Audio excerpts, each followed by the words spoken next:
नमस्कार, मैं आकाश सिंह गोल चक्र के YouTube चैनल पे आपका स्वागत करता हूं। आज हम लोग एक ऐसे शख्सियत के बारे में बात करने के लिए जो है आए हुए हैं, जो कि एक तरीके से हम कह सकते हैं जिन्हें भारत का कोहिनूर आप मान सकते हैं। ये हैं सोनम वांगचुक। अब इनके बारे में हम लोग देखेंगे कि सोनम वांगचुक हैं कौन और हम लोग इनके बारे में बात क्यों करने आए हैं। तो दोस्तों, सोनम वांगचुक जो है पेशे से इंजीनियर है। ये एक भारत के जो है प्रसिद्ध शिक्षाविद, इंजीनियर, समाज सेवी और पर्यावरण कार्यकर्ता हैं। लगभग सोनम वांगचुक का जन्म जो है ये लेह लद्दाख में हुआ था। काकरोच जनता पार्टी द्वारा जंतर मंतर पे जो प्रोटेस्ट का आयोजन किया गया नीट पेपर लीक मामले को लेकर, उसमें सोनम वांगचुक भी शामिल हुए। क्योंकि इन्होंने शिक्षा सुधार पे कई कार्य किए हैं और पेपर लीक का जो मामला है ये शिक्षा सुधार से जुड़ा हुआ था, तो इसमें इन्होंने जो है भाग लिया और 28 जून से ये भूख हड़ताल पर जंतर मंतर पर बैठ गए। अपने देश की विडंबना देखिए कि ऐसे शख्सियत जो कि 28 जून से भूख हड़ताल पर बैठे हुए हैं, लगभग आज 18वां दिन है भूख हड़ताल का, लेकिन केंद्र सरकार के किसी भी मंत्री या केंद्र सरकार के किसी भी प्रतिनिधि द्वारा इनसे मुलाकात तक नहीं की गई है।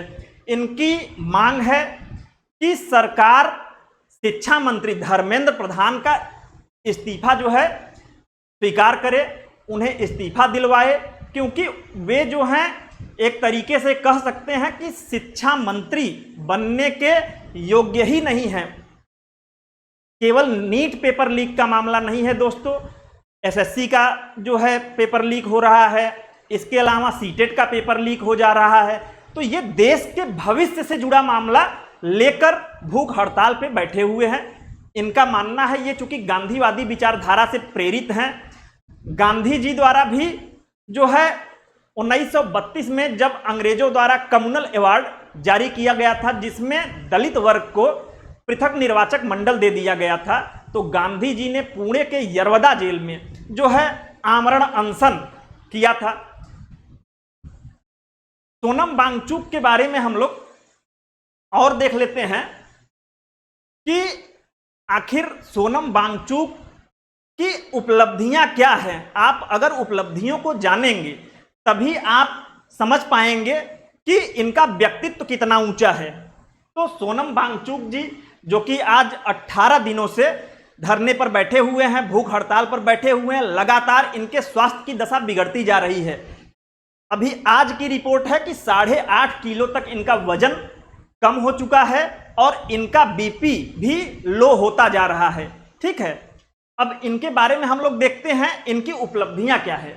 तो ये जो है student education and cultural movement of Ladakh के संस्थापक हैं। ठीक है, student educational and cultural movement of Ladakh, ये जो संस्था है इसका मुख्य काम था लद्दाख की शिक्षा व्यवस्था में सुधार करना तथा बच्चों को व्यवहारिक एवं गुणवत्तापूर्ण शिक्षा प्रदान करना। ठीक है, तो शिक्षा से जुड़ा हुआ ये लद्दाख के बच्चों को व्यवहारिक शिक्षा सिखाने के लिए इन्होंने शुरू किया था।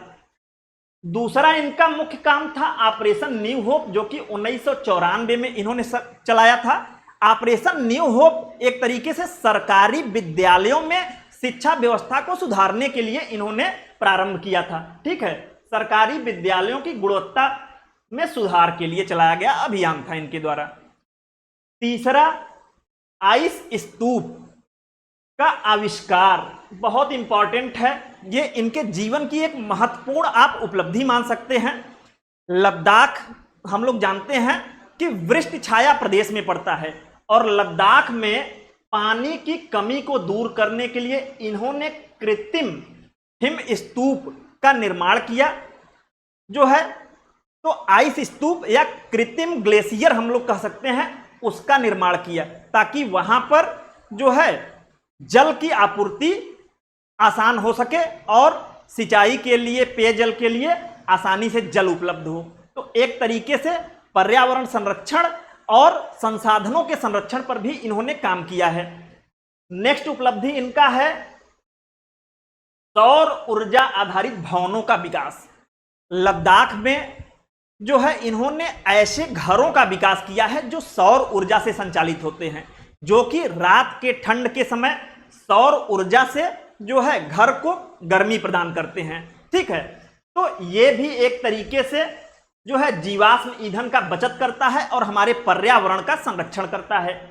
अगला हम लोग देख लेते हैं कि इनकी जो ये उपलब्धियां हैं, इन उपलब्धियों को देखते हुए इनको अनेक जो है पुरस्कार मिले हैं, जिसमें 2018 में रैमन मैग्सेसे पुरस्कार, जिसे एशिया का नोबेल पुरस्कार कहा जाता है, वो भी मिला हुआ है।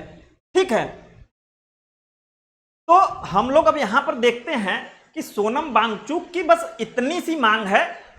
18 दिनों से ये भूख हड़ताल पे बैठे हुए हैं। इनके बारे में एक फैक्ट सोनम वांगचुक के बारे में आप लोग को और बताना चाहता हूं कि आप सभी लोग 3 इडियट मूवी जरूर देखे होंगे। 3 इडियट मूवी में आमिर खान ने जो फुंग सुंग वांगडू का किरदार निभाया था। ठीक है, 3 इडियट फिल्म में आमिर खान ने ये जो फुंग सुख वांगडू का किरदार निभाया था, वो कहीं न कहीं सोनम वांगचुक के ही किरदार का जो है एक तरीके से प्रेरित था, सोनम वांगचुक के ही किरदार से प्रेरित था। लेकिन बड़ी विडंबना यह है कि 18 दिनों से भूख हड़ताल पर इनके बैठने के बावजूद मोदी सरकार, अमित शाह या कोई अन्य मंत्री इनसे मिलने तक नहीं आया। यहां तक कि भारत के ऐसे कोहिनूर जिन्होंने जीवन पर्यंत पर्यावरण संरक्षण, समाज सेवा के लिए कार्य किया है, इनसे सरकार को जो है न सिर्फ सलाह लेनी चाहिए, बल्कि जो है ये इनको देश के विकास में भागीदारी के लिए जो है पुरस्कृत करना चाहिए। लेकिन ऐसे व्यक्तित्व से न तो सरकार का कोई प्रतिनिधि मिलने आया और ना ही इनके जो है इस धरना प्रदर्शन को, इस आमरण अनशन को भारत की गोदी मीडिया दिखा रही है। ठीक है, गोदी मीडिया बस ये दिखाने में व्यस्त है कि ईरान ने जो है कहां कहां मिसाइल मार दी, कहां कहां ड्रोन मार दिए, अमेरिका ने कहां कहां मिसाइल मार दी, जबकि देश के युवाओं के भविष्य के लिए जो आदमी 18 दिन से भूख हड़ताल पर बैठा है, उसको गोदी मीडिया दिखा तक नहीं रही है। ठीक है, जिस आमिर खान ने जिनके किरदार को फिल्म में जो है दर्शाया, और ये फिल्म लोगों के आज भी मन मस्तिष्क में बैठी हुई है, जिसने भी देखा होगा ये बहुत ही अच्छी फिल्म थी। तो ऐसे में ना तो आमिर खान सामने आए कुछ बोलने के लिए, 18 दिनों से भूख हड़ताल पे बैठे हुए हैं, तो आमिर खान या बॉलीवुड के अन्य जो सितारे हैं जो कि इस तरीके के रियल किरदार पर फिल्म बनाकर प्रसिद्धि पाते हैं, जैसे मैरी कॉम पे प्रियंका चोपड़ा ने बनाया था। ठीक है, धोनी मूवी जो है महेंद्र सिंह धोनी के किरदार पर बनाई गई थी। जो भारतीय पहलवान हैं उनके ऊपर भी कई जो है फिल्म बनाए जा चुके हैं, मिल्खा सिंह के किरदार पर। तो ऐसे में जो फिल्मी दुनिया के लोग हैं, इनको भी इस मूवमेंट का सपोर्ट करना चाहिए, क्योंकि ये इनका निजी मामला नहीं है। ये चूंकि शिक्षा व्यवस्था के सुधार से प्रारंभ से जुड़े हैं, सामाजिक कार्यकर्ता हैं, ये हमारे आपके बच्चों के भविष्य की बात है। पेपर लीक का मामला कोई छोटा मामला नहीं है, इससे पूरे बच्चों का भविष्य खराब हो जाता है। ठीक है, और सेंट्रल लेवल पे तो पेपर लीक का मामला है ही, राज्य स्तर पे भी यह बहुत बड़ा मामला है। ऐसे में सरकार को इनसे बैठकर बात करनी चाहिए और इस मामले को गंभीरता से लेते हुए एक तरीके से जो है सरकार को इस पे कोई कड़ा कानून लाना चाहिए, ताकि पेपर लीक जैसे मामले जो हैं ये देश में ना हो, देश में बच्चों का भविष्य बर्बाद ना हो और प्रत्येक बच्चा जो है वो रोजगार आसानी से और जो है एक तरीके से कह सकते हैं पारदर्शी ढंग से प्राप्त कर सके जो है। तो सरकार को इनसे सलाह लेनी चाहिए, इनसे बात करना चाहिए और एक ऐसा कानून, एक ऐसा कठोर कानून लाना चाहिए कि पेपर लीक कराने वाले जो लोग हैं, जितने भी लोग पेपर लीक में शामिल हैं, उनके खिलाफ ऐसा कड़ा कानून हो जो कि पूरे देश के लिए नजीर हो और पेपर लीक का मामला जो है ये देश से रुके, ताकि युवाओं का भविष्य सुरक्षित हो सके। आप लोगों की क्या राय है, आप लोग बताइएगा।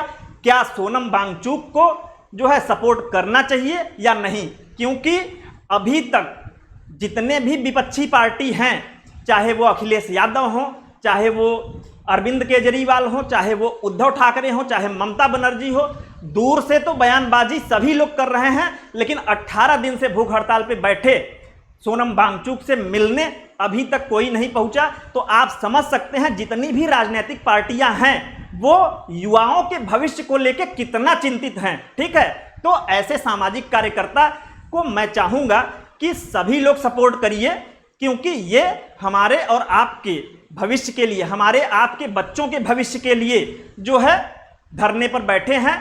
और आज दिल्ली हाई कोर्ट का भी एक निर्णय आया है, जिसमें दिल्ली हाई कोर्ट ने इनके भूख हड़ताल पर सरकार के प्रतिनिधि के न मिलने पर नाराजगी जताई है और केंद्र सरकार को तलब किया है। तो आज के लिए इतना ही, धन्यवाद।